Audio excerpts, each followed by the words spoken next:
Então vamos falar sobre missões. Atos capítulo 13, versículo 1, 2 e 3. A palavra do Senhor diz assim para nós: Havia na igreja de Antioquia profetas e mestres: Barnabé, Simeão, por sobrenome Níger, Lúcio de Cirene, Manaém, Colácio de Herodes, o tetrarca, e Saulo. E servindo eles ao Senhor e jejuando, disse o Espírito Santo: Separai-me agora Barnabé e Saulo para a obra a que os tenho chamado. Então, jejuando e orando e impondo sobre eles as mãos, os despediram. A primeira parte do livro de Atos dos Apóstolos vai até o capítulo 12, e a segunda parte começa aqui, do capítulo 13 em diante. Na primeira parte desse livro, até o capítulo 12, o foco aqui é a igreja de Jerusalém. A igreja de Jerusalém, ou seja, a igreja dos judeus, aqueles judeus que se converteram ao cristianismo. Esta igreja que tem o foco desses 12 primeiros capítulos, a igreja que está na Palestina. A pregação aqui é a pregação aos judeus. Os esforços missionários que começaram a existir na igreja em Atos dos Apóstolos, aqui até o capítulo 12, são esforços missionários para alcançar judeus. Mas quando chega no capítulo 13, vira-se uma página e o foco passa a ser a igreja gentílica, a igreja dos gentios. Nós, gentios significa aqueles que não são judeus. E então o foco passa a ser a igreja dos gentios, a igreja que se formou, a igreja gentílica que se formou, que já estava organizada, adorando ao Senhor também. E aí o foco passa a ser esta igreja, e a pregação passa a ser então a pregação aos gentios, o evangelho sendo levado aos gentios. E essa igreja não é a igreja de Jerusalém, mas é a igreja de Antioquia. A igreja de Antioquia então era uma igreja que estava reunindo agora, tinha judeus? Tinha. Mas o foco da mensagem dela, da pregação dela e dos seus esforços missionários, passa a ser aquele que não era gentil. Os outros povos, aqueles que deveriam ser alcançados também. Eu e você fomos alcançados e estamos aqui hoje, porque este trabalho de missões começou aqui em Atos capítulo 13. A igreja gentílica então começa esse trabalho de missões, e esse texto, ele nos mostra a primeira viagem missionária sendo organizada. Não só a primeira viagem missionária, mas o primeiro comissionamento missionário aos gentios sendo organizado. E nós vemos aqui também o Espírito Santo falando aos gentios, falando também a esses judeus convertidos e uma igreja gentílica, e dizendo para essa igreja que queria que esta igreja avançasse com a obra missionária, com a pregação do evangelho. Então esse texto ele marca o Atos dos Apóstolos, esse capítulo ele marca de diversas formas. É o início de muitas situações, e nesta noite a minha oração ao Senhor é que esse texto seja o início de algo novo também no seu coração. Que esse texto seja o início de uma chama ardendo que nós cantamos aqui nessa noite, que ela não se apague, mas que ela venha realmente pegar fogo mais e mais em seu coração. A chama missionária. É importante nós notarmos em que ambiente tudo isso que eu te falei aconteceu. Em que ambiente foi que essas coisas se deram aqui? E aí nós vamos perceber o seguinte: o versículo 1, ele vai falar o nome de algumas pessoas. O tempo não nos permite avançarmos e falando de cada um deles, mas nós vamos pelo menos destacar Barnabé e Saulo, que é quem o texto dá mais ênfase na sequência do versículo 2 e em diante. Mas o texto faz menção que esta igreja era uma igreja de altíssima qualidade, irmãos. Porque diz o seguinte: a igreja de Antioquia tinha profetas e mestres. Olha que coisa interessante. Uma igreja que tinha profetas e mestres. E aí quando você pensa que existia profetas, você entende que era uma igreja onde Deus falava. Se tinha profetas, era uma igreja onde Deus falava. E se tinha mestres, era uma igreja onde a palavra era ensinada. Ou seja, era uma igreja sadia, uma igreja que a palavra era ensinada e Deus falava. E Deus falava. E aí diz que nessa igreja tinha profetas e mestres, aí vai citar alguns nomes. Barnabé, filho da exortação, vai falar de Simeão, que alguns teólogos aí ainda dizem que pode ser o Cirineu, vai falar sobre Níger, que era Lúcio de Cirene, era uma pessoa que era da península da Cirenaica, daquela época, ou seja, pessoas de diversos lugares ali espalhados. Manaém, que era colasso de Herodes, ou seja, um rapaz que cresceu, era um irmão de brinquedo, que brincou junto, ou um irmão que mamou também junto com ele, que cresceu junto, um filho adotivo, algo desse tipo. Então era um colasso de Herodes. Esse Herodes era o tetrarca, ou seja, era um daqueles que compunham o reinado. Tinha gente de todo jeito aqui, gente do reino, tinha gente simples, tinha várias pessoas. É apenas para nos mostrar isso. E fala, e tinha Saulo, que era justamente um judeu que se converteu a Jesus no caminho de Damasco. Jesus aparece para ele, ele se torna um apóstolo, e agora, a partir de agora, é a última vez que ele é chamado assim, de Saulo, porque doravante ele vai ser chamado de Paulo, o apóstolo Paulo. De Saulo, que era um nome que quando se falava, entendia-se que era aquele que perseguia os cristãos, para Paulo, o pequeno na presença do Senhor, aquele que passa a ser perseguido por amor a Cristo, aquele que um dia perseguiu, se torna aquele que será, ou que, quando o Espírito fala com ele, quando Jesus fala com ele, tu serás perseguido. E ele então passa a ser Paulo, o pequeno, o perseguido, não mais Saulo, o nome que dava grandeza, aquele que perseguia, aquele que tinha um nome dentro do Império Romano, como general, não, mas simplesmente aquele que serve ao Senhor. Então, esta igreja, o que eu quero que você frise hoje na sua cabeça é que essa igreja, ela tinha uma diversidade muito grande de pessoas. Assim como esta igreja, Batista Nacional no Paranoá, tem uma diversidade muito grande de pessoas.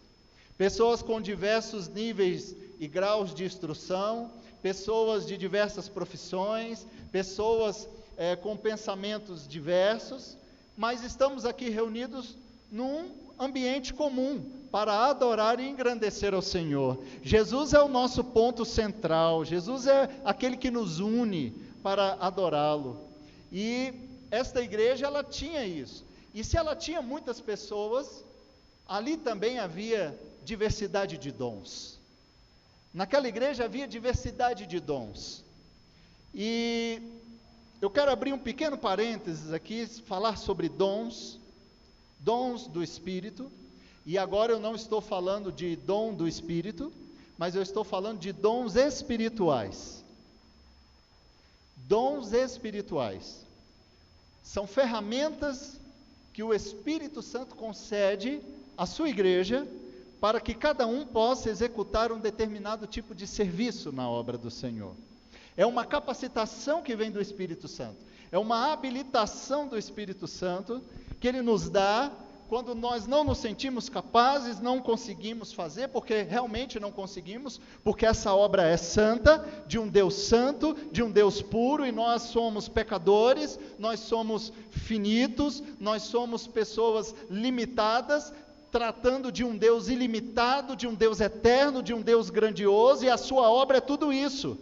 Mas Ele confia em nós, Ele confiou em nós, pessoas que são limitadas, pecadores, redimidos no sangue do Cordeiro. Então Ele diz assim: eu dou a vocês uma ferramenta, eu dou a vocês dons espirituais para que vocês possam fazer a minha obra, para que vocês possam trabalhar no meu reino. Deixa eu compartilhar com você e a gente volta para esse texto, Efésios capítulo 4, versículo 11 e 12, só para, me permitam citar esse texto para reforçar esse pensamento.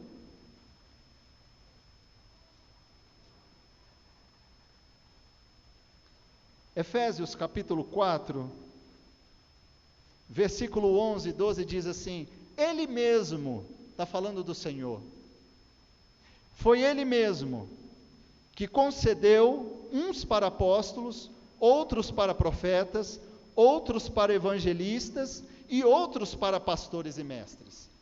E então vem a pergunta: para quê?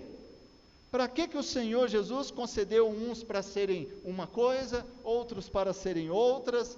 Para que Ele fez isso? O versículo 12 responde: com vistas ao aperfeiçoamento dos santos para o desempenho do seu serviço, para a edificação do corpo de Cristo.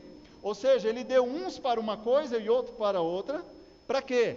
Para que juntos nós pudéssemos servir uns aos outros e, servindo ao Senhor, edificar todo o corpo, fortalecer todo o corpo, levar todo o corpo ao aperfeiçoamento na presença do Senhor. Então, escute, você está sendo filmado hoje pelo Senhor. Os olhos do Senhor estão sobre você.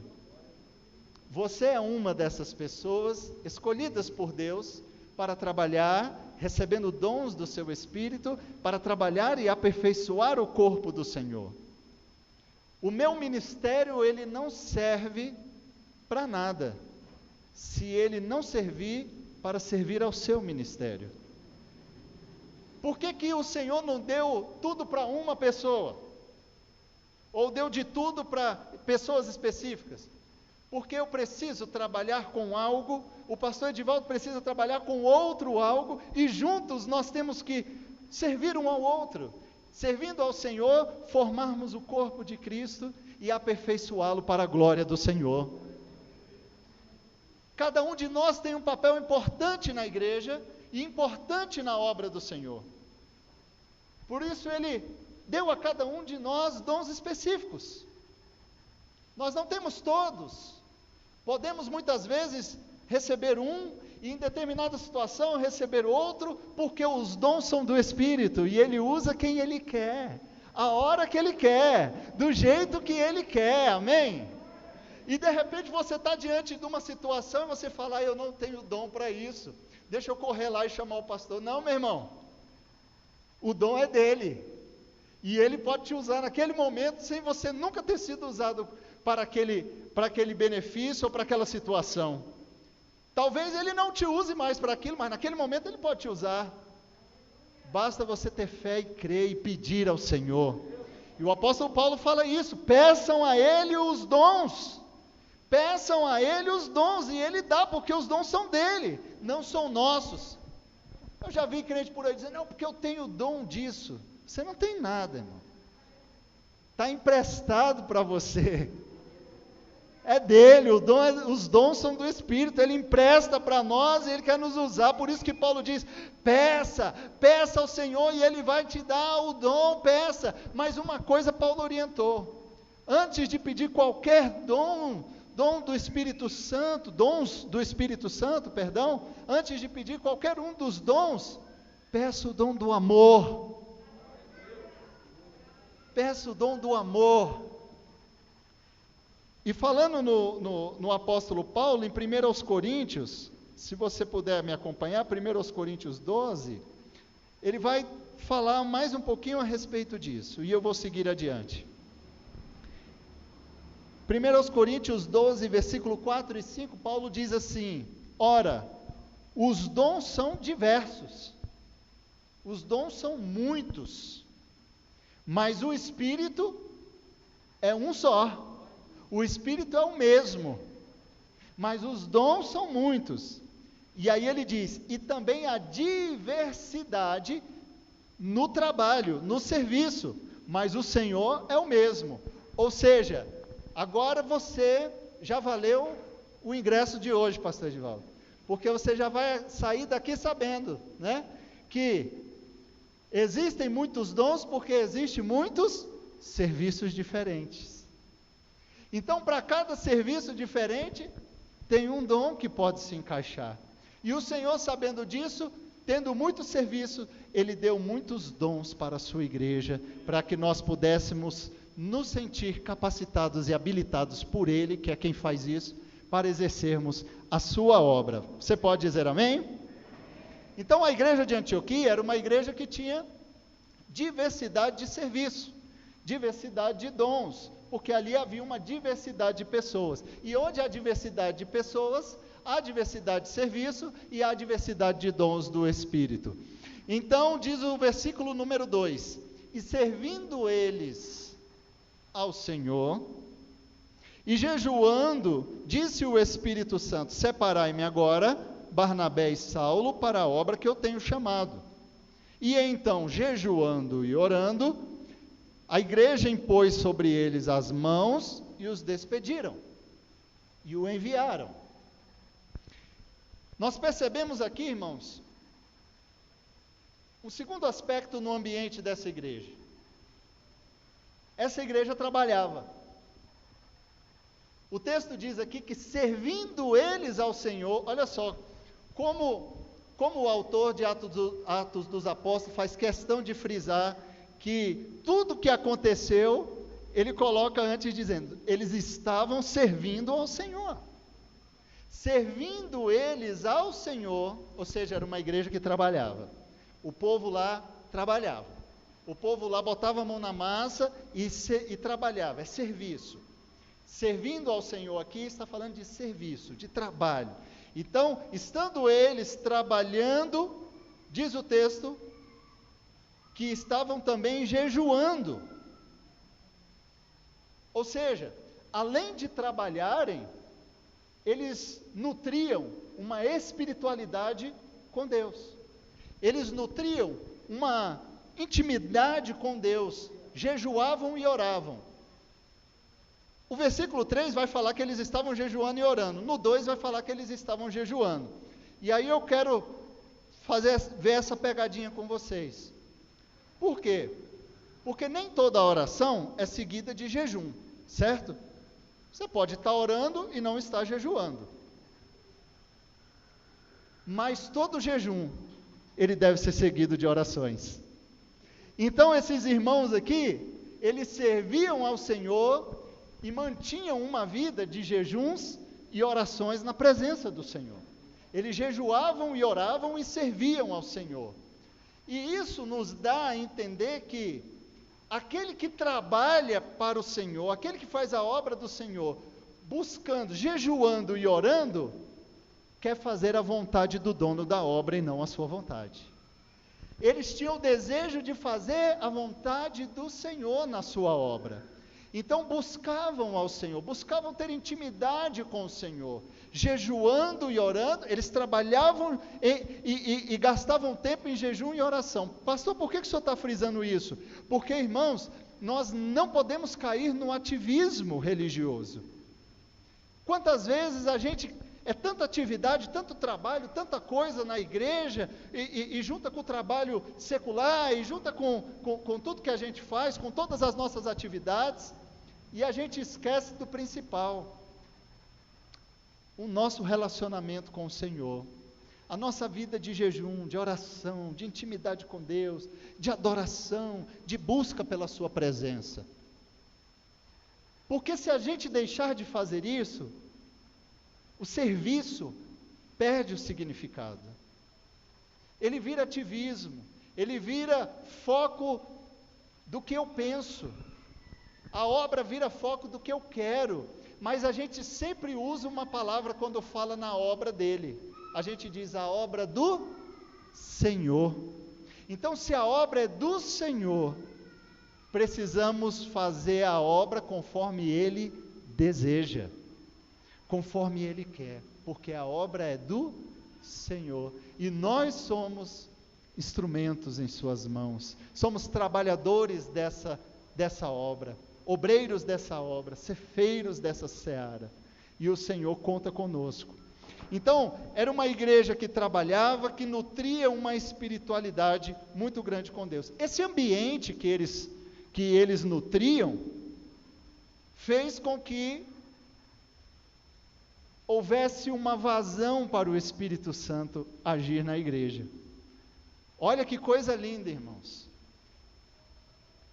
A ideia de que esses irmãos mantinham uma comunhão pessoal, particular com Deus e também coletiva, criou um ambiente que o Espírito Santo falou com a igreja. Aí alguém pode virar e falar assim, mas o Espírito Santo fala com a igreja, pastor? Sim, ele ainda fala. Ele ainda fala. Deus ainda fala com a sua igreja. Sim, eu concordo com você que existem lugares que Deus não pode mais falar por aí, porque só quem pode falar são as pessoas, mas o Senhor ainda está buscando lugares aonde as pessoas querem ouvir a sua voz, e eu creio que aqui é um desses lugares, e eu creio que o seu coração também é um desses lugares que quer ouvir a voz do Senhor, que quer dar vazão à voz do Senhor. Aquela igreja tinha um ambiente propício para Deus falar no meio deles. Aí você diz assim, poxa, então quer dizer que o segredo é esse? Sim, o segredo para Deus falar é esse, buscá-lo, se entregar a Ele.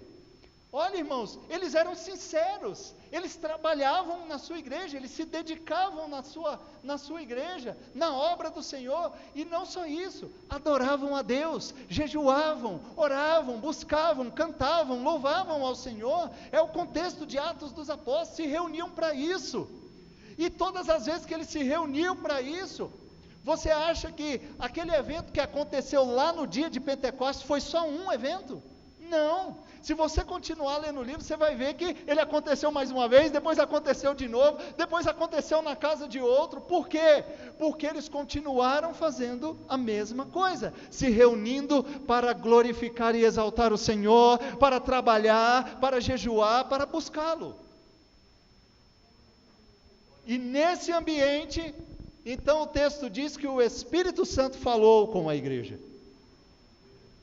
E a voz do Espírito Santo, que saiu naquela igreja, acredito que foi por intermédio dos profetas, porque como eu disse no início, tinha profetas, ou seja, tinha pessoas que dão lugar para Deus, porque o ministério profético no Antigo Testamento estava sobre pessoas.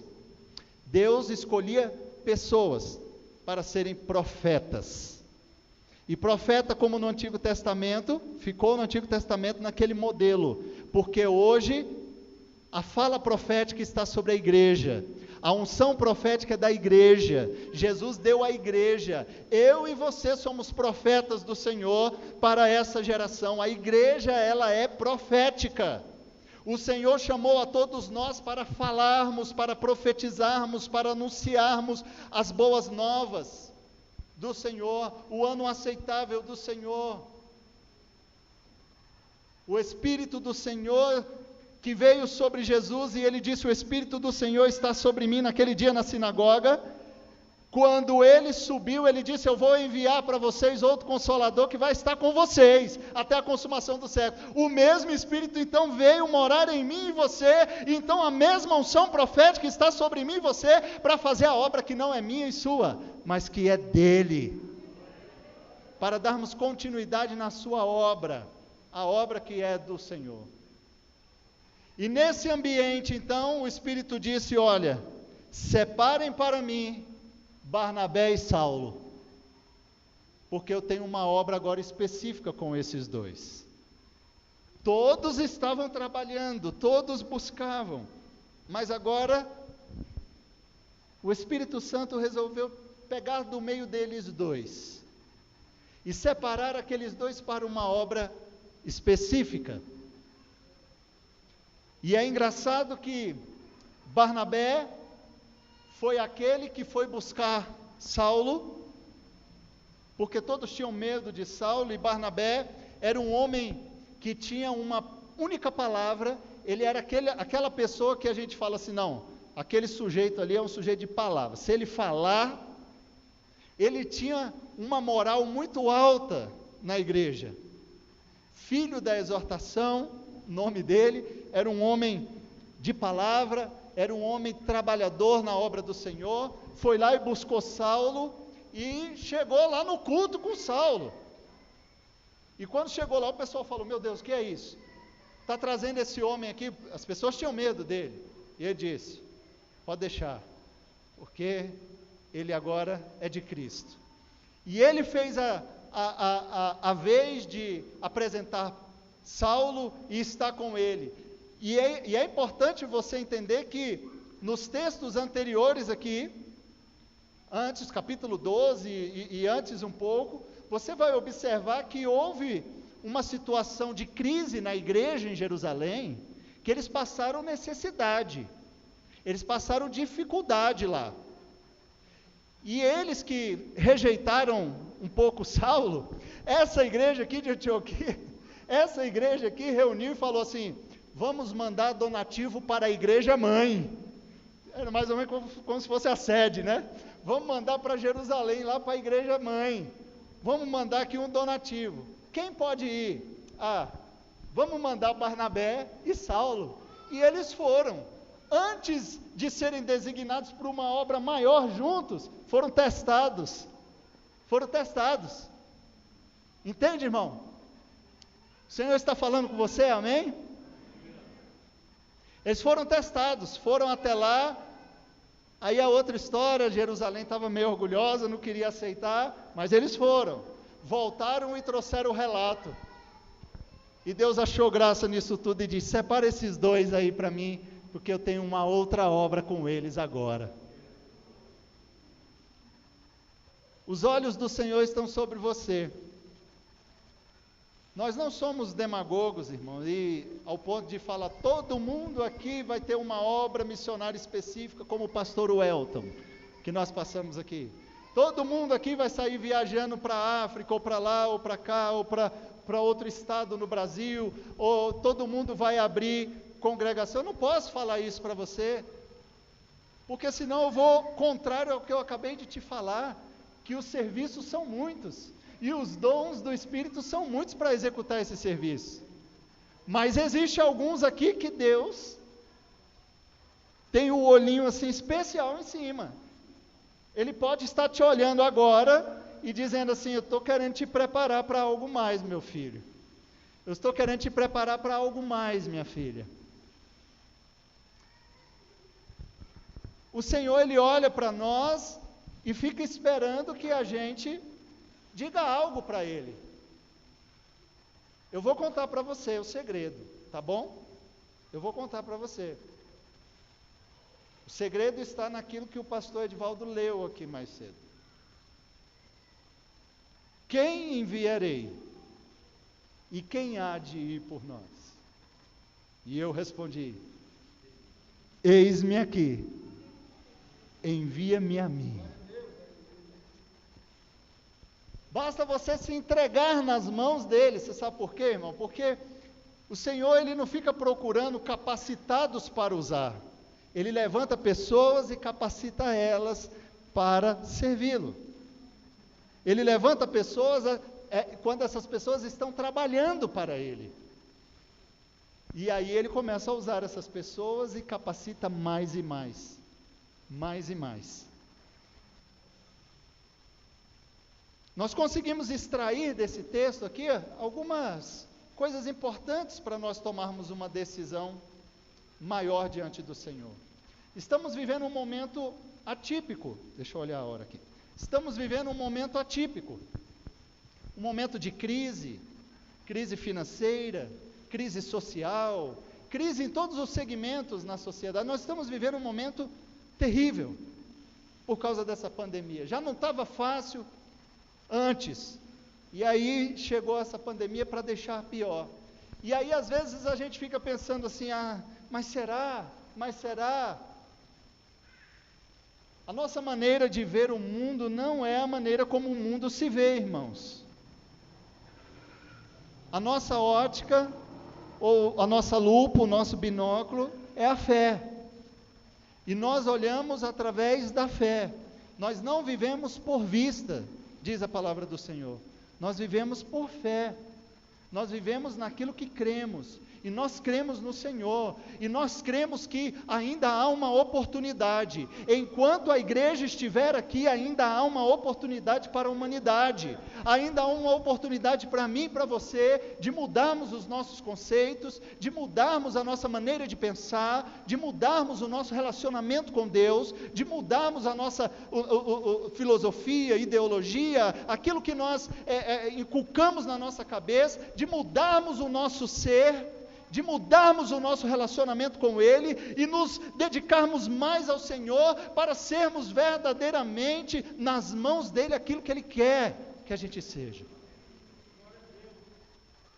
Enquanto a igreja estiver aqui, ainda há tempo. As pessoas estão mais e mais feridas.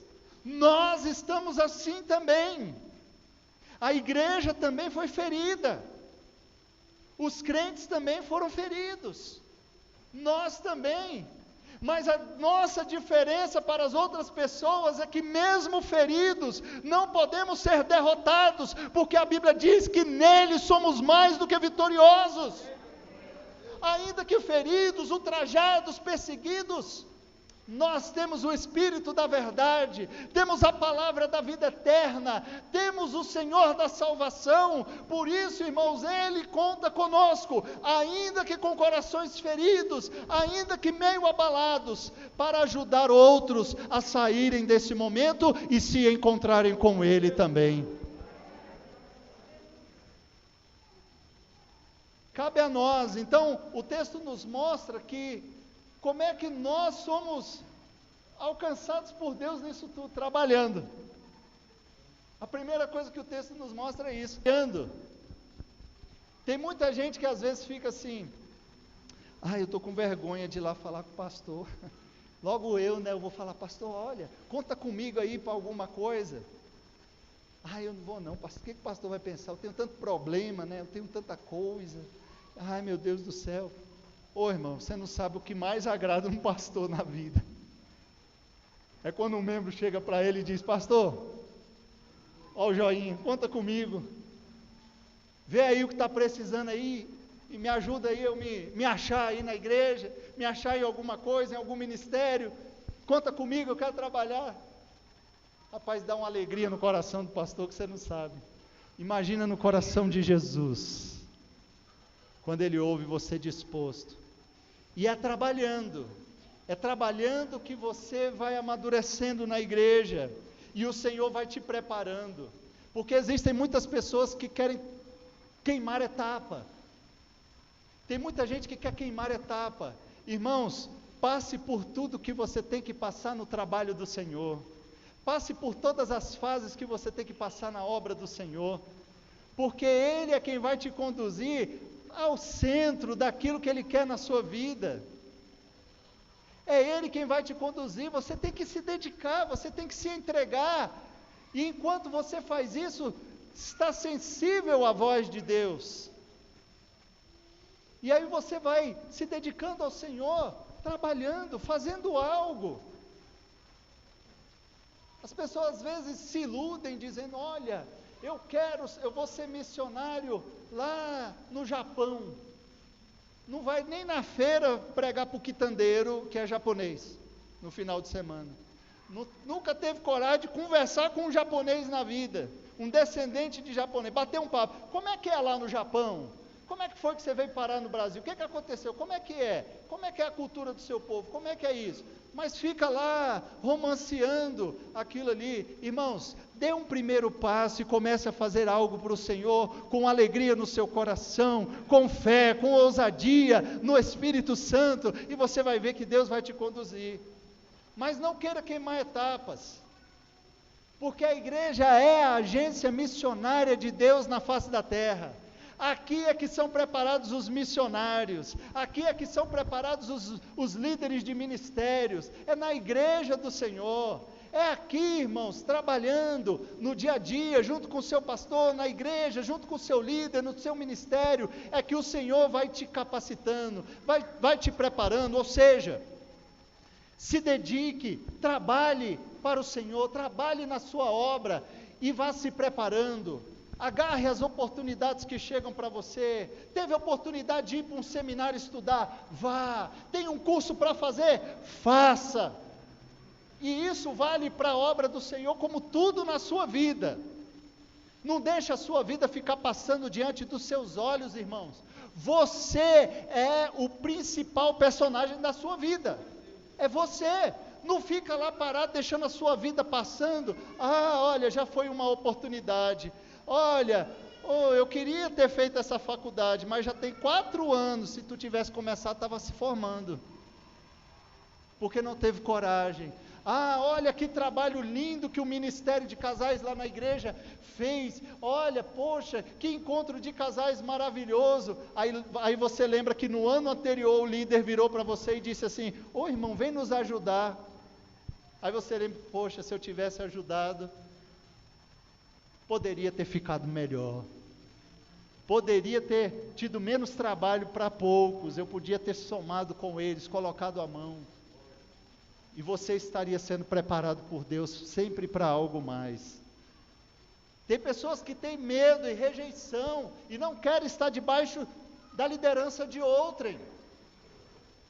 Não funciona assim na obra de Cristo, irmãos. O modelo da obra de Cristo se chama discipulado.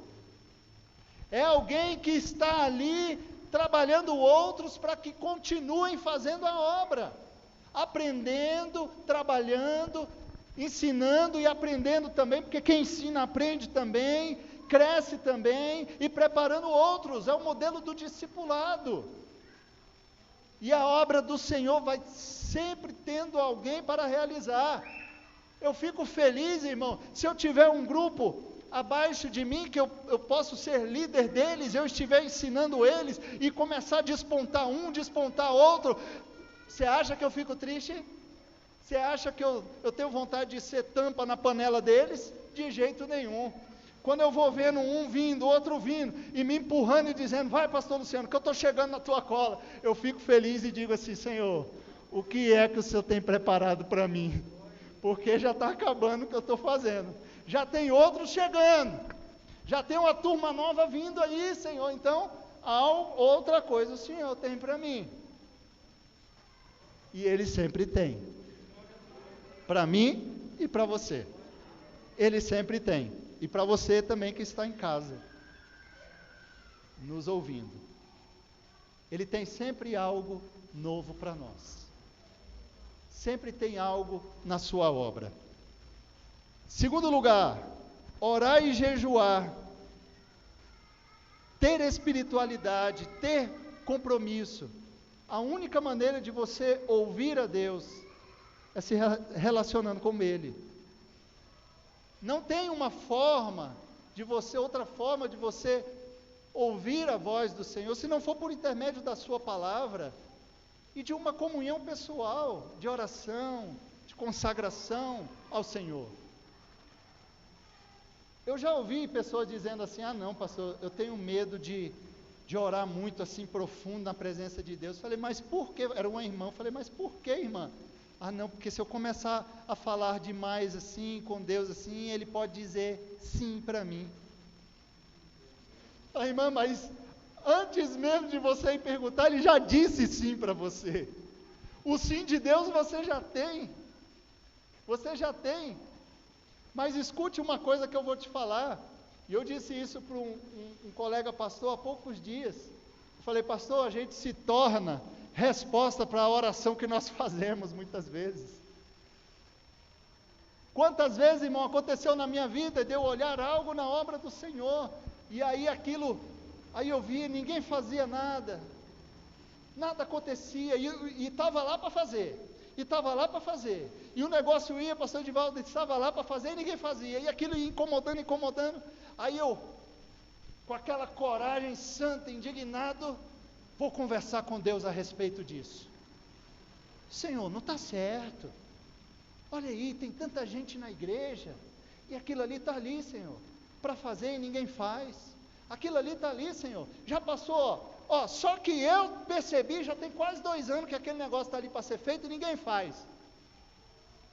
Aí Jesus sorriu para mim e disse, tem exatamente esse tempo que eu espero você começar a fazer isso. Aí eu disse, eu que estou atrapalhando, Senhor? Ele disse, porque eu queria o meu sim, você já era para você ter começado a fazer. E assim eu comecei a fazer as coisas na igreja. Pastor, posso? Meu filho, tem tanto tempo que eu queria alguém que mexesse com esse negócio aí, e era coisa tão simples, irmão, como arrancar chiclete debaixo das cadeiras da igreja. Que isso, pastor? Não tem isso aqui hoje não. Irmão, antigamente tinha muito, eu arrancava, eu tinha uma espátula santa, que eu brincava lá na igreja, era uma espátula de tirar chiclete de banco da igreja, ia lá e arrancava tudo, porque aquilo me incomodava, e ninguém fazia, e eu fui reclamar para Jesus, ele disse, faça, e eu fui falar com o pastor, ele disse, faça, aí eu fui falar, nossa, mas tem tanto diácono que pode fazer, aí eu fui falar com os diáconos, ele disse, se prepare, você será um diácono logo, logo. E assim, Deus vai nos usando. Seja sensível à voz de Deus, orando, buscando a vontade dEle. Diga para Ele o que o Senhor quer que eu faça. O que o Senhor tem para mim na sua igreja? O que o Senhor tem para mim na sua obra, além das paredes da igreja? No teu reino,